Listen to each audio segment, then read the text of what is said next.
Quero que você preste bem atenção. O texto de hoje nós vamos ter o privilégio de ouvir e visualizar em vídeo. Quero pedir ao nosso irmão, onde está o Ataíde, para apagar para nós as lâmpadas, para que a gente possa concentrar bem e receber esse texto ao nosso coração.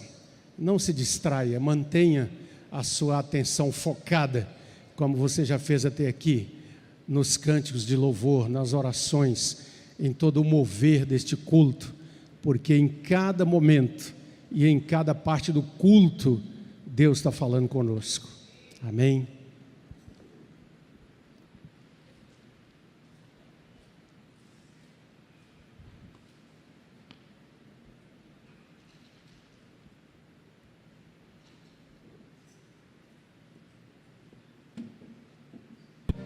Então foram para um lugar chamado Getsêmani, e Jesus disse aos seus discípulos: sentem-se aqui, enquanto vou orar. Levou consigo Pedro, Tiago e João, e começou a ficar aflito e angustiado. E lhes disse: a minha alma está profundamente triste, numa tristeza mortal. Fiquem aqui e vigiem.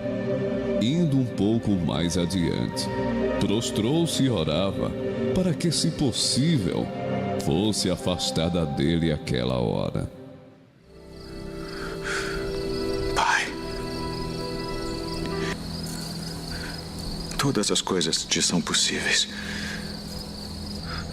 Afasta de mim este cálice. Não seja, porém, o que eu quero, mas o que tu queres.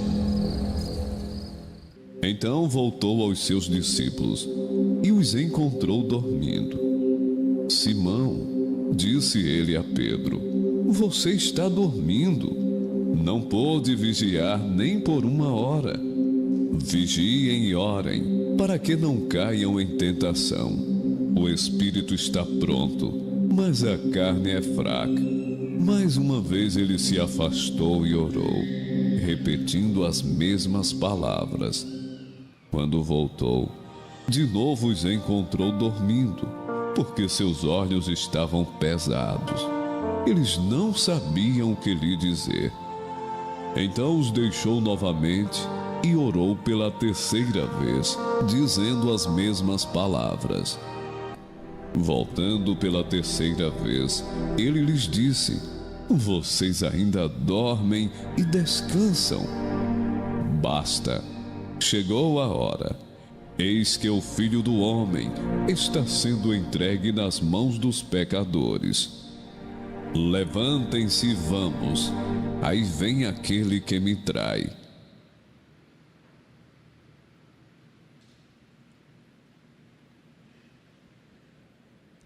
Aproveite esse momento para orar e pedir ao Senhor a palavra ao seu coração, porque só Ele pode dar, de fato. Aquele que tem sede, Jesus diz: venha e beba. Aquele que tem fome, venha e coma do pão, porque eu sou o pão da vida. Bendito Senhor, nós agradecemos mais uma vez estarmos reunidos diante da Tua palavra, e que a Tua palavra possa, como bálsamo precioso do Senhor, abençoar o nosso coração, edificar, exortar, conduzir e guiar os nossos passos. Tem misericórdia de nós, abre o nosso entendimento, da mesma maneira que o Senhor abriu o entendimento dos seus discípulos no caminho de Emaús e explicou para eles a palavra. Hoje o Teu Espírito Santo tem esse ministério precioso de nos guiar a toda a verdade.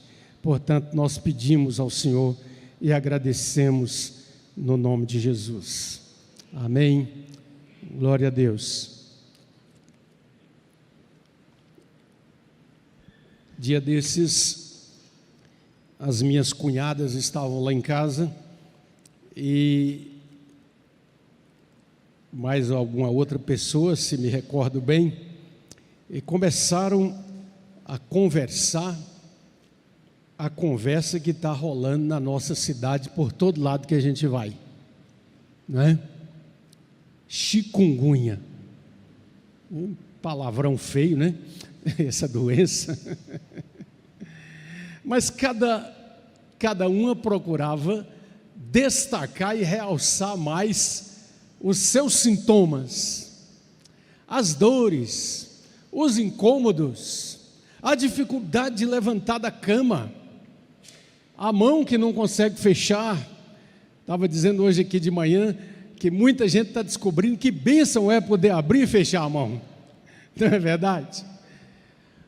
Todas aquelas limitações que vêm nos momentos em que a nossa fragilidade humana se revela, principalmente pelo mover no nosso corpo da enfermidade.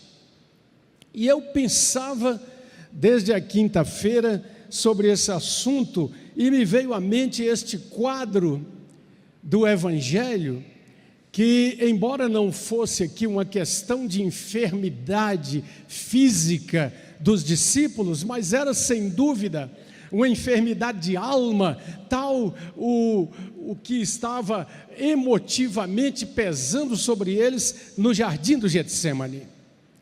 Estudamos e estamos estudando de manhã lições muito preciosas a respeito dessa trajetória de Jesus dentro da própria condução do ano eclesiástico, que mais ou menos nessa época já nos coloca a pensar no sacrifício de Jesus, nos dias que antecederam o seu sofrimento e depois na sua morte e na Páscoa, que é lembrada no calendário cristão.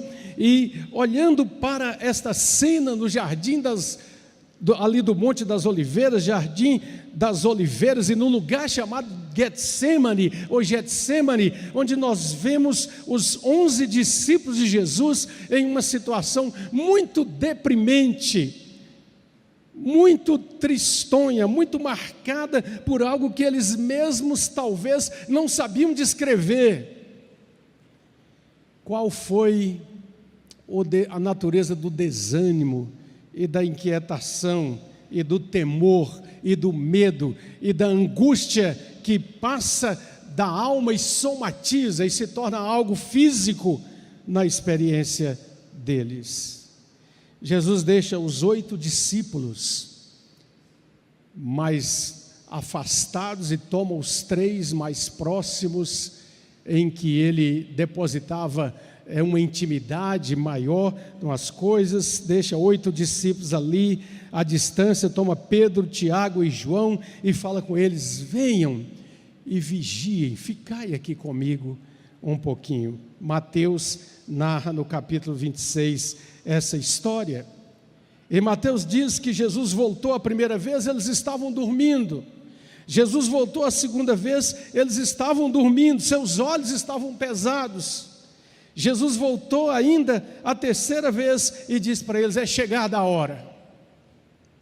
O evangelista Marcos descreve no versículo 37 do capítulo 14 que ao encontrar os seus discípulos, e principalmente este grupo mais próximo dormindo, Jesus se dirige diretamente a Simão, a Pedro, e fala: Simão, você dorme, Simão? Você não pode vigiar comigo nem uma hora?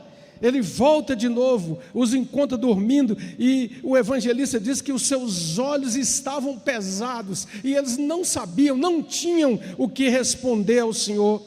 E na terceira vez ele diz: chegou a hora, o Filho do Homem está sendo entregue nas mãos dos pecadores. Lucas descreve a mesma cena, e Lucas diz que eles foram ao lugar de costume, aquele jardim que era muito agradável ao Senhor. Várias vezes ele estiveram ali ensinando seus discípulos, fazendo-os descansar de alguns momentos da intensa jornada que tinham, cercados que estavam o tempo todo por grandes multidões, demandando atenção, cuidado, amor, e Jesus os levava até ali. E diz o texto que Jesus afastou-se e orava de joelhos. Aliás, É com base nesse único texto do Novo Testamento que a tradição cristã tomou essa atitude de orar de joelhos, como uma atitude de quebrantamento que eles viram ali fortemente no Senhor e que impacta de maneira muito preciosa a igreja primitiva. O apóstolo João também descreve, embora não entre nos detalhes do que aconteceu ali naquela noite, mas ele destaca principalmente a ação de Judas, o traidor, que conhecia aquele lugar e, portanto, define e elege em toda a preparação da sua traição ao mestre e da venda por 30 moedas de prata aos sacerdotes do templo, que aquele era um lugar melhor para se efetuar essa prisão, porque com certeza Jesus ali estaria e não haveria qualquer resistência. Meus amados, eu fico a pensar que se os discípulos de Jesus, e com certeza depois desses acontecimentos, eles se encontraram muitas vezes, e eu penso que eles conversaram entre si, o que aconteceu conosco naquela noite, que sombra tremenda e diferente havia naquele lugar, naquela noite, que eles não conseguiram ficar acordados, eles não conseguiram ter a consciência de que era um momento muito importante na vida do mestre, de que eles precisavam estar ao lado dele, ele que os acompanhou até o fim, mas eles não conseguiram. As expressões são fortes com relação a tudo aquilo que estava ali acontecendo. Seus olhos estavam pesados, não sabiam o que responder, estavam dormindo de tristeza.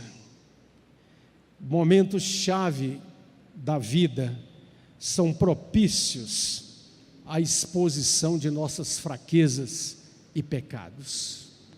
Diga assim: momentos chaves da vida são propícios à exposição de nossas fraquezas e pecados.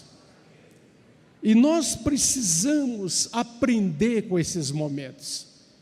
Tudo nos mostra no Novo Testamento que os discípulos aprenderam que, por mais dolorosa que tenha sido essa noite, por mais que principalmente Pedro gostaria de ter apagado aquela noite da história da sua vida, mas também João, Tiago e os demais que verdadeiramente amavam o Senhor, mas eles sabem que a fraqueza deles, a covardia deles naquela noite foi usada pela graça de Deus para transformá-los em homens diferentes, em pessoas que entenderam como é vil o pecado humano e como é grande a nossa necessidade do Salvador. Abraham Wesley, um pensador cristão, ele diz assim: eu sou abençoado por minhas enfermidades, eu sou enriquecido pela minha pobreza e eu sou fortalecido por minha fraqueza quando eu estou com Jesus. E é verdade. Quem é que nos acompanha?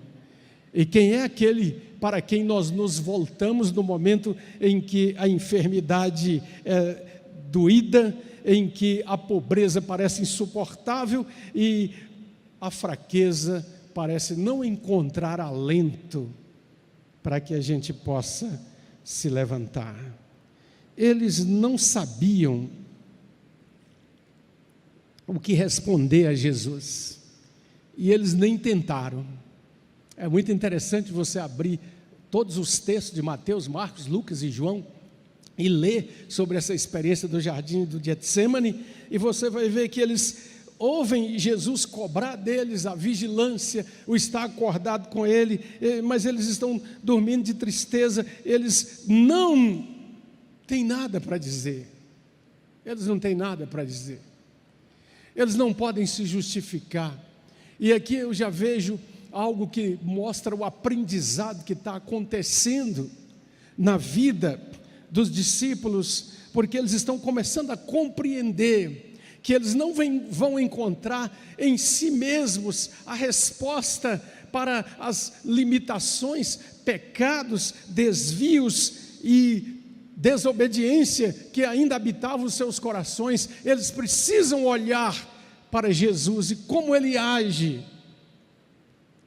como Ele se posiciona em um momento chave como esse. É mais ou menos as experiências que nós lemos no Antigo Testamento de Davi, nos momentos em que ele diz: por que está abatida minha alma? Nos momentos em Salmos em que ele diz: parece que todas as tuas vagas passaram sobre mim, Senhor. Parece que eu fui moído e estou jogado à fúria dos meus adversários. Ele se sente só. A experiência de Jó, que chega a gritar para Deus: por que o Senhor não apagou aquela noite em que eu nasci? Por que eu não fui um aborto? Porque Jó está no meio de um desespero, de algo que dói, que maltrata, e que o quer levá-lo a duvidar da própria existência de Deus, ou se não, do amor de Deus para com ele. Abatimento, frustração e sensação de abandono. Mas nós aprendemos aqui também, amados ouvintes da palavra de Deus, que os tempos de sofrimento podem nos ensinar, podem nos moldar e nos conduzir ao crescimento espiritual. Diga: podem nos conduzir ao crescimento espiritual. Não desperdicemos as oportunidades. Não desperdicemos. O evangelista, pastor, pregador, escritor John Piper, ele escreveu um livro no meio da luta contra um câncer de próstata. E o nome do livro foi Não Desperdice o Seu Câncer. E ele ousou, nesse livro, falar a respeito de como é de importância fundamental a maneira como nós enfrentamos essas adversidades que fazem parte desta vida humana que foi profundamente afetada pelo pecado. Ou seja, nós precisamos entender que muitas vezes, embora não possamos dizer que toda e qualquer enfermidade é algo que Deus está trazendo para ensinar alguma coisa, não é assim que a Bíblia ensina, e é por isso que nós somos todos convocados o tempo todo, não só médicos, enfermeiros, gente da área de saúde, mas todos nós devemos lutar sim contra a enfermidade nossa e do próximo, porque é uma batalha para a qual Deus nos chama para o sentimento de misericórdia, mas nós precisamos aprender e tirar as lições que Deus quer nos trazer nos momentos em que, como os discípulos aqui no Getsemane, nós experimentamos toda a dor e a fraqueza da própria frustração do nosso coração e da nossa incapacidade de ser fiel ao Senhor num momento como aquele. C.S. Lewis, escritor cristão abençoadíssimo, ele diz assim: Deus sussurra em nossos ouvidos por meio do nosso prazer. Deus nos fala mediante a nossa consciência, mas clama em alta voz por intermédio da nossa dor. Este é o seu megafone para despertar um mundo surdo. E é verdade. Porque muitas vezes nós não nos importamos com as limitações, nós não nos importamos com as coisas que estão atingindo os outros, até que elas chegam até nós, e doem, e incomodam, e nos fazem sofrer. Os discípulos estavam ali com Jesus e passaram por essa experiência, e eu penso que Pedro, Tiago e João foram aqueles que foram mais tremendamente impactados por causa daquele momento em que eles foram os escolhidos para estar com Jesus. Eu imagino, e lendo os escritos, eu disse hoje de manhã, leia o que Pedro escreveu, o que Tiago escreveu, o que João escreveu, e você vai ver que aquela noite no Getsêmani, e Pedro, aquela noite no pátio do sumo sacerdote, da sua traição ao Senhor, ensinaram a eles muitas coisas a respeito da experiência dolorosa, da fraqueza, da incapacidade de ser fiel. E, portanto, foi impactante na sua vida. Porque, se você prestar atenção, logo depois que Jesus é preso e arrastado para a casa do sumo sacerdote, Tiago e João se juntou aos outros que fugiram. E Pedro ainda teve a coragem de arrumar um jeitinho de entrar lá na casa e de assistir, ainda que de longe, aquela simulação de julgamento que estava acontecendo ali, a humilhação do seu mestre, mas ele é ainda mais afetado pelo fato de que ele nega vergonhosamente o seu Senhor. Mas isso trouxe um crescimento espiritual maravilhoso na vida deles. Se não, vamos ver o que cada um desses apóstolos falaram nas suas cartas. O primeiro texto que nós vamos ler é 1 Pedro 2, 1 Pedro capítulo 2, versículo 21 a 25, nós temos aí a projeção. Pedro está dizendo: porquanto para isto mesmo fostes chamados. Vamos ler juntos? Quem conseguir ler daí? Pois que também Cristo sofreu em vosso lugar, deixando-vos exemplo para seguirdes os seus passos. Vamos lá? O qual não cometeu pecado, nem dolo algum se achou em sua boca. Pois ele, quando ultrajado, não revidava com ultraje, quando maltratado, não fazia ameaças, mas entregava-se àquele que julga retamente, carregando ele mesmo em seu corpo, sobre o madeiro, os nossos pecados, para que nós, mortos para os pecados, vivamos para a justiça, por suas chagas fosse sarados. E o verso 25: porque estáveis desgarrados como ovelhas, agora porém vos convertestes ao pastor e bispo das vossas almas. Que palavra gloriosa. Tiago, João, vamos ver 1 João capítulo 1, versículo 1. O que esse apóstolo que estava lá no Getsêmani diz também nessa palavra, em que ele aprende e desenvolve um entendimento, uma maturidade espiritual tremenda, ao compreender e ao receber esse desafio do Senhor. Vamos lá? Se a irmã tiver o texto, pode projetar para nós. Vamos lá? Vamos juntos? O que era desde o princípio, o que temos ouvido, o que temos visto com os nossos próprios olhos, o que contemplamos e as nossas mãos apalparam com respeito ao verbo da vida. E a vida se manifestou, e nós a temos visto, e dela damos testemunho, e vô-la anunciamos, a vida eterna, a qual estava com o Pai, e nos foi manifestada. O que temos visto e ouvido, anunciamos também a vós outros, para que vós igualmente mantenhais comunhão conosco. Ora, a nossa comunhão é com o Pai e com o seu Filho Jesus Cristo. Estas coisas nós vos escrevemos para que nossa alegria seja completa. Ora, a mensagem que da parte dele temos ouvido e vos anunciamos é esta: que Deus é luz e não há nele treva nenhuma. Se dissermos que mantemos comunhão com ele e andarmos nas trevas, mentimos e não praticamos a verdade. Se, porém, andarmos na luz, como ele está na luz, mantemos comunhão uns com os outros, e o sangue de Jesus, seu Filho, nos purifica de todo pecado.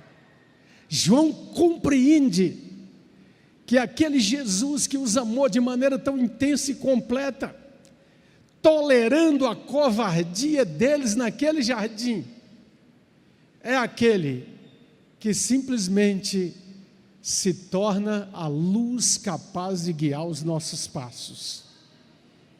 E Tiago também é impactado, e no capítulo 4, versículos 7 a 12 da sua carta, ele nos traz também uma palavra. Eu queria pedir que vocês ficassem de pé para a gente ler esse texto. É bom que você descanse um pouquinho da posição aí, assentado, está uma noite quente, né? Vamos lá? Sujeitai-vos, portanto, a Deus, mas resisti ao diabo, e ele fugirá de vós. Chegai-vos a Deus, e ele se chegará a vós outros. Purificai as mãos, pecadores, e vós que sois de ânimo dobre, limpai o coração. Afligi-vos, lamentai e chorai, converta-se o vosso riso em pranto, e a vossa alegria em tristeza. Humilhai-vos na presença do Senhor, e Ele vos exaltará. Pode assentar.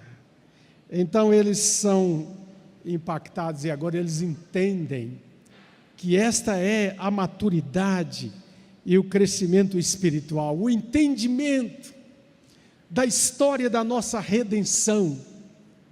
E aqui nós vamos para o terceiro e último ponto. Jesus, e somente Ele, é a nossa fonte de esperança para a salvação. Diga: Jesus, somente Ele é a nossa fonte e esperança para a salvação. Sabe por quê? Porque, como disse um pensador cristão, a graça é como a água, ela procura os lugares mais baixos. A graça veio até mim, miserável pecador, e vai até você, meu irmão, minha irmã, porque é graça, é dádiva de Deus. E esses discípulos no jardim do Getsêmani, eles viram e ouviram a graça personificada, encarnada na pessoa do Salvador, que enfrenta aquele momento tão tenebroso com altivez, com plena confiança, tendo o controle de toda a situação em suas mãos. E ele olha para os seus discípulos e fala: vocês ainda estão dormindo? Ei, a hora é chegada. Lembrem que eu falei com vocês. Não falei que o Filho do Homem seria entregue, que eles o maltratariam, que ele seria ridicularizado, ele receberia o opróbrio dos homens. É chegada a hora. Simão, você ainda dorme? Eu imagino com que carinho essas palavras foram proferidas por Jesus. Você não pôde vigiar nenhuma hora comigo, Simão, porque Jesus está tratando com o coração de Pedro. Ele sabe que ele ainda vai fazer coisa pior, negando-o perante os empregados, a empregada da casa de Anás. Mas Jesus sabe que este homem tem um coração também sensibilizado por sua palavra, e será alguém que vai cumprir a missão no tempo certo, quando a obra completa do Senhor acontecer na vida dele. E por isso ele diz: porque vocês ainda estáis dormindo? Vigiai, orai, orai, porque vocês podem até achar que estão preparados, vocês podem talvez estar confiando no fato de ser membro de uma igreja, de ter seu nome no hall de uma igreja. Quem sabe você está confiando porque dá dízimos, porque de alguma maneira sustenta a obra de Deus, porque você sabe isso ou aquilo da Bíblia. O que Jesus está dizendo é: vocês sem mim nada podem fazer. A carne é fraca, a tendência humana é toda ela para o pecado. Há um princípio operando o tempo todo procurando fazer com que você deixe a caminhada, deixe a jornada, desista no meio do caminho. E o apóstolo Paulo vai experimentar isso quando ele mesmo volta para seu próprio ser, para sua própria alma e diz: miserável homem que eu sou, pois o bem que eu quero fazer eu não faço, e o mal que eu não quero esse pratico. Ou seja, ele está mostrando que há uma luta espiritual intensa que acompanha a nossa caminhada, e por isso nós precisamos de vigilância, de oração, de alimento da palavra de Deus, de sermos encorajados, encorajando também uns aos outros a não desanimar e continuar com os olhos postos em Jesus. É interessante, porque o Evangelho de João diz que Jesus falou para os soldados, quando estavam amarrando a Jesus: eu ensinei livremente aí no templo, e vocês não tocaram em mim, mas esta é a vossa hora. Esse é o poder das trevas. E Jesus vira para o comandante ali daquela guarda que foi ali e diz: a quem vocês estão buscando? Não é a mim? Eu sou Jesus, o Nazareno. Toma aqui minhas mãos, pode me amarrar, mas deixar ir a estes. Ele ainda está preocupado com os discípulos e não quer que eles sofram nada naquele momento, e pede que eles sejam liberados, e foram. E João, no capítulo 13 do Evangelho, diz assim: tendo o Senhor amado os seus nesse mundo, amou-os até o fim. E manifesta, como vemos depois na própria cruz, o seu maravilhoso amor e graça. Eu vi um pensamento que é anônimo, onde a pessoa disse assim: a enfermidade, quando santificada, ei, preste atenção, a enfermidade pode ser santificada? Sim. A enfermidade, quando santificada, nos ensina 4 coisas. Nos ensina sobre a vaidade do mundo, diga a vaidade do mundo, a miséria do pecado, a incapacidade do homem e a preciosidade de Cristo. E é verdade, porque quando experimentamos esta fraqueza e quando vemos que de fato as consequências do pecado foram severas e dolorosas na vida humana, quando percebemos que o ser humano é incapaz por si de erradicar o mal, porque ele é uma consequência do pecado, e nós estamos no caminho onde aguardamos a regeneração e a restauração de todas as coisas, mas nos mostram como Jesus é precioso, e como nós precisamos dele, e como nós precisamos compartilhar desse seu amor generoso uns para com os outros. Amém, igreja? Isso é fé em ação. Não somente nós ficarmos tão aflitos e preocupados conosco mesmos, e essa é uma tendência, eu não sei quanto a vocês, mas eu luto com ela na minha própria vida, de quando a gente está fraco, enfermo, doente, a gente quer ser o centro da atenção e esquece da dor do outro. Mas Jesus está ensinando ali aos seus discípulos que ele compreende a natureza de suas fraquezas, e ele está presente para que eles não somente se levantem em autoridade, graça e poder renovador das suas vidas, mas ajudem outros a se levantar. A minha irmã me contou um testemunho ontem, muito simples e muito interessante, de um irmão que estava no trânsito e de repente um motoqueiro bateu atrás do seu carro, e parou o carro, e o moço já veio e disse: moço, eu saí de casa hoje com a cabeça toda assim, cansada para fazer o meu trabalho, e aí o que aconteceu? Eu bati no seu carro. E aquele moço disse para ele: mas fique tranquilo, qual é o problema? Vamos ver o que houve e tal. Olha, e viu a condição daquele moço, e disse: fica tranquilo, você não vai pagar nada, você não preocupa com isso não, pede a Deus força para você. E ele disse: olha, já que o senhor está sendo tão bondoso para comigo, posso conversar mais um pouquinho?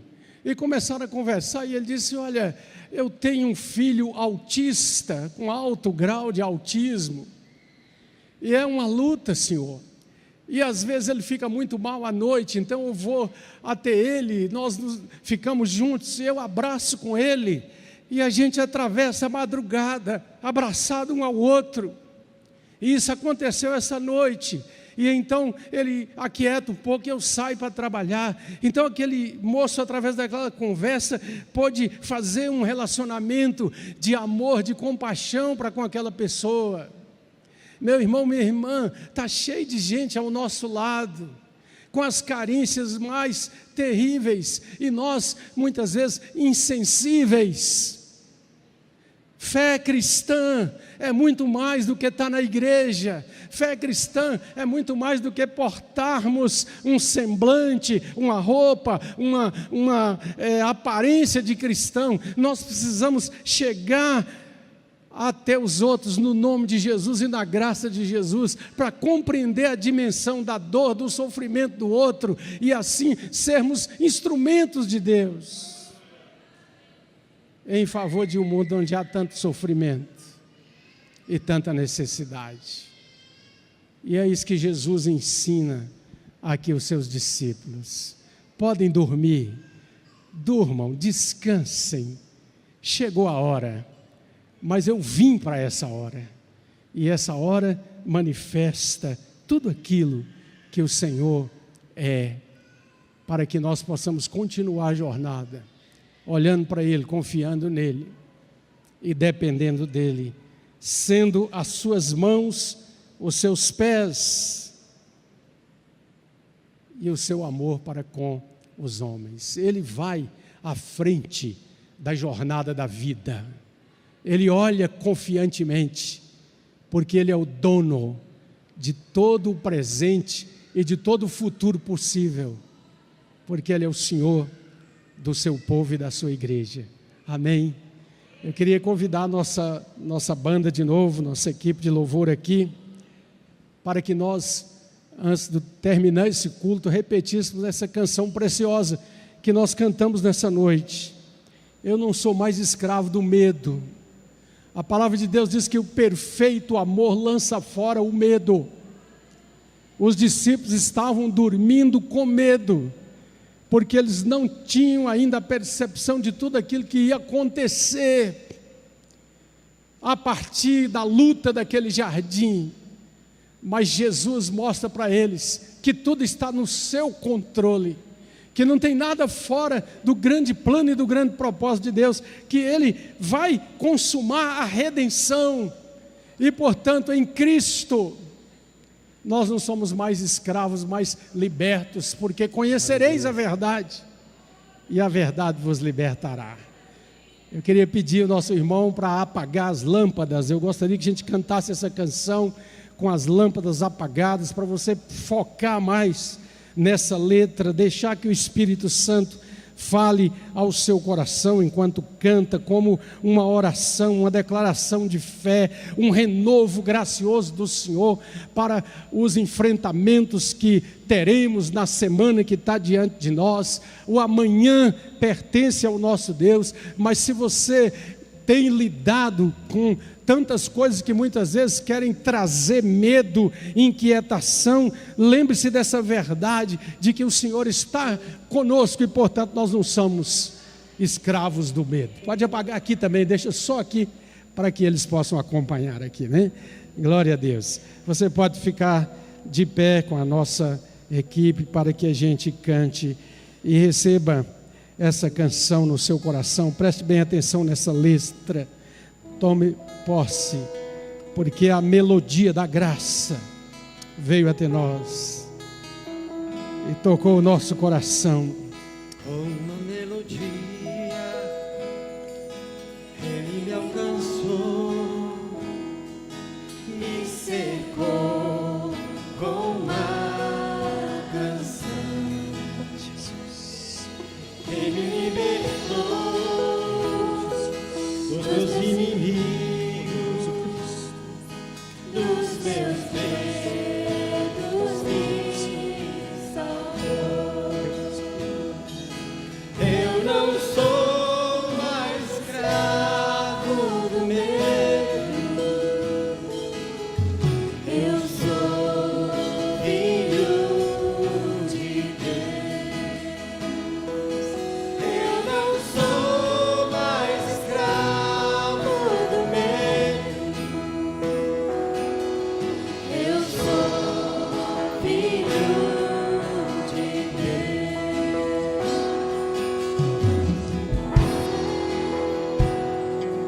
Escolhido fui, o meu nome me chamou. De novo nasci em sua família, o seu sangue me comprou. Eu não sou mais escravo do medo, eu sou filho de Deus. Eu não sou mais escravo do medo, eu sou filho de Deus. Abre o mar pra eu passar por ele, perfeito amor me alcançou. Aleluia! Me libertou e agora posso cantar.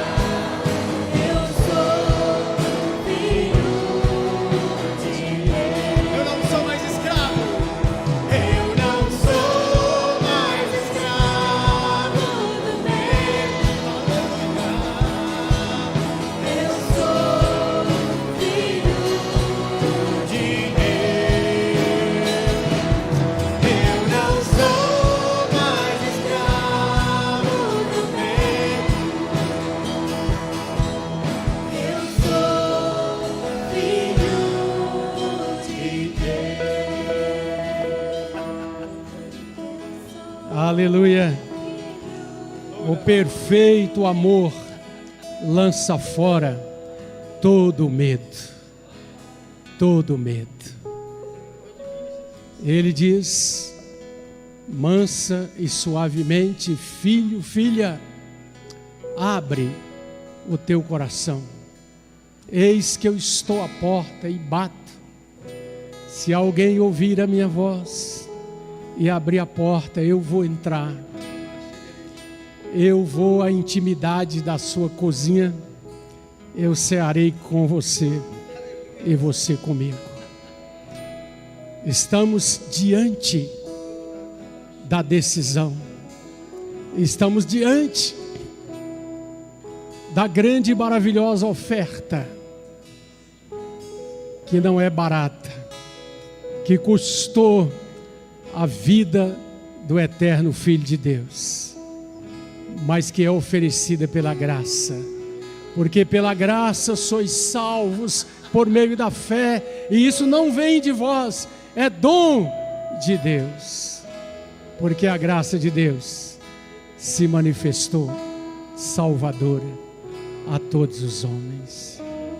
Feche os seus olhos, faça a grande entrega. Você que já pertence ao Senhor, pertença de novo.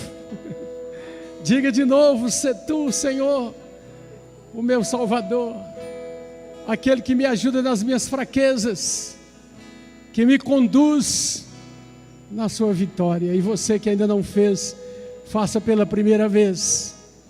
com fé e segurança, com esperança e alegria, entregando sua vida, dizendo: Senhor, recebe-me como teu filho e tua filha, sê tu o meu Senhor e o meu Salvador.